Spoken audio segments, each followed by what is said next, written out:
Bonjour, je m'appelle Jeanne et je voudrais vous présenter Geislingen. Nous vous offrons aujourd'hui une visite virtuelle afin de vous informer et de vous indiquer tout ce qu'il y a à voir ici à Geislingen.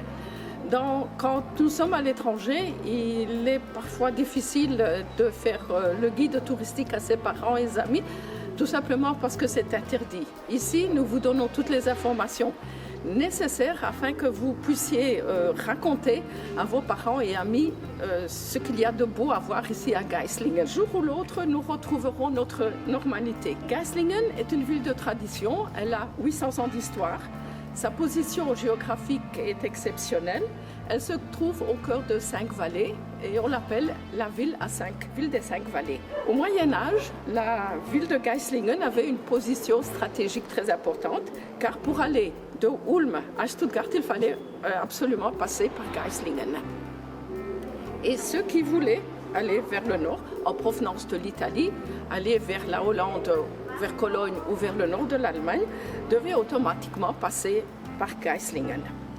Consciente de sa position stratégique, Geislingen a commencé à percevoir des impôts sur chaque passage, sur chaque traversée de la ville.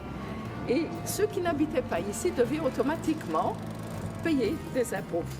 À cette époque, il y avait des auberges dans tous les coins de la ville. Les nombreux voyageurs qui passaient par Geislingen à cette époque, il y avait des auberges dans tous les coins de la ville. Les nombreux voyageurs devaient passer par Geislingen. C'est pourquoi il y avait de nombreuses auberges et forgerons. Au XVIIIe siècle, il y avait 18 tavernes, 21 brasseries, 10 distilleries, ainsi que plus de 20 forgerons et négoces de chariots et sellerie. L'église est une basilique gothique à 3 nefs en tuf volcanique. Le tuf volcanique est très difficile à modeler, mais il peut être scié et coupé très facilement. L'église a été construite au XVe siècle. À cette époque, elle occupait un tiers de la superficie de Geislingen. Ce qui signifie, si vous regardez les dimensions de cette église, la ville n'était pas trop grande. Et elle était entourée d'une muraille, comme le mur de Berlin, mais pas pour séparer, mais pour protéger contre les bandits, un phénomène qui a toujours existé. L'église était initialement catholique et est devenue protestante. Pourquoi une si grande église dans une si petite ville? Les comtes de Helfenstein étaient très endettés et ont dû vendre la ville à Ulm.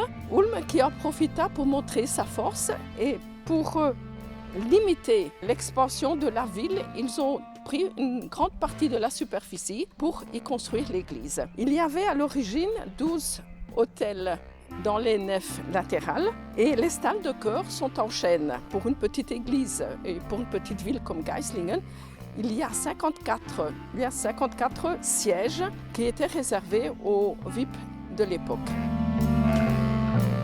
Nous avons derrière moi la fontaine détruite. La sculpture de la fontaine représente les Geislingers avec leur tribu d'origine, les Souabes. Les traits de caractère de la population et de certaines personnalités de la ville sont également cachés sous les sculptures de manière espiègle et ironique. Les sculptures d'éléphants ont leur origine dans le blason des comtes de Helfenstein, les fondateurs de la ville. La truite avec la chaîne municipale, en France l'écharpe tricolore, représente le maire. Le chat qui regarde un poisson inaccessible et la souris très proche derrière lui. Pourquoi toujours regarder les choses qui sont loin quand le bon est à portée de la main?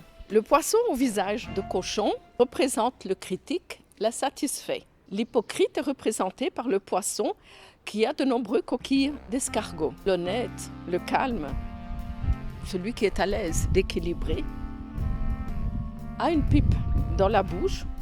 Rien ni personne ne le dérange.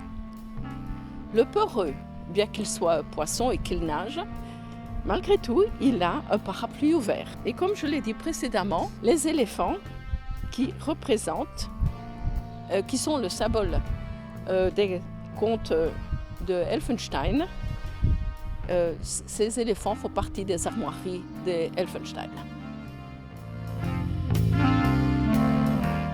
L'arrière-plan, vous voyez un bâtiment à colombage alémanique de 7 étages c'est l'ancienne douane. Ce bâtiment se caractérise par une façade très élaborée, très représentative en forme de feuilles de chêne.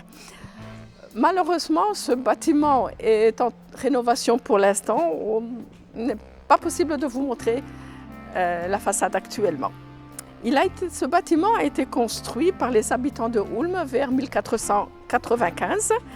Il a probablement été construit sur le site d'un ancien bâtiment de douane qui avait été construit par les comtes de Helfenstein. Le bâtiment est un exemple particulièrement frappant de l'architecture médiévale en bois. Les bureaux se trouvaient au rez-de-chaussée et les logements du douanier, de sa famille et des employés au premier étage. Au-dessus, il y avait un espace pour stocker la dîme de l'église et des autres réserves.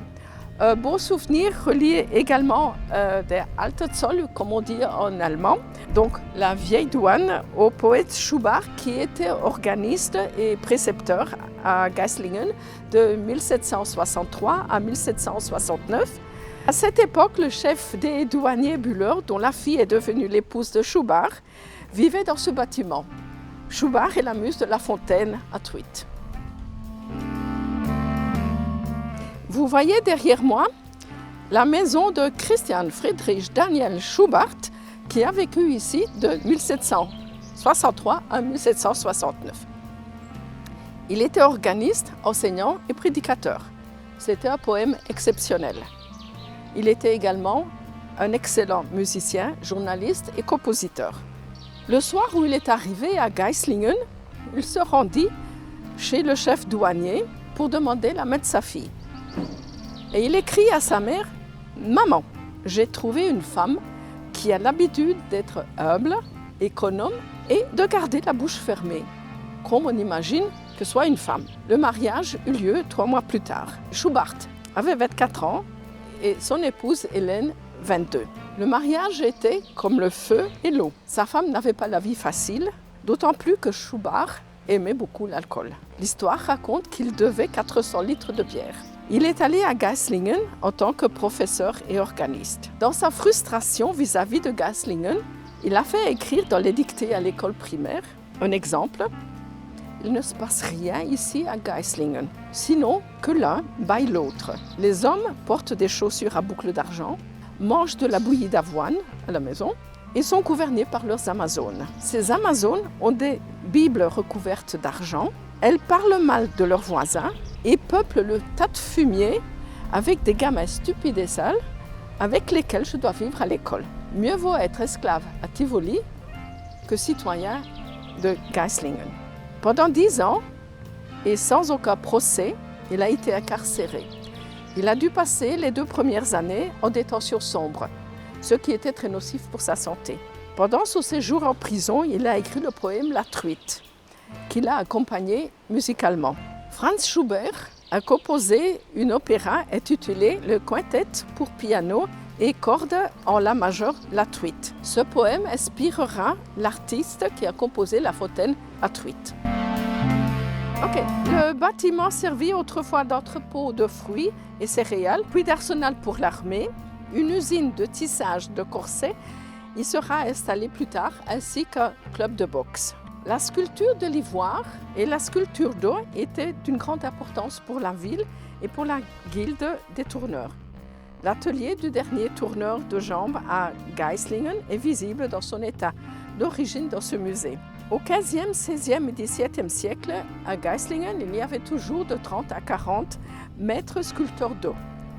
Geislingen était le bastion de l'art des sculpteurs d'eau. Des peignes, des aiguilles et des bijoux étaient fabriqués à partir d'eau de bovin.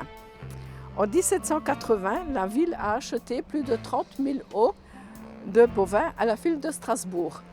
L'art de la sculpture des os a atteint un très haut niveau de renommée.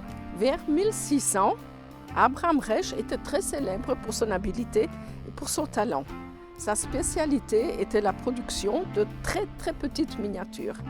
À l'époque, il a sculpté 600 bols en ivoire dans un grain de poivre.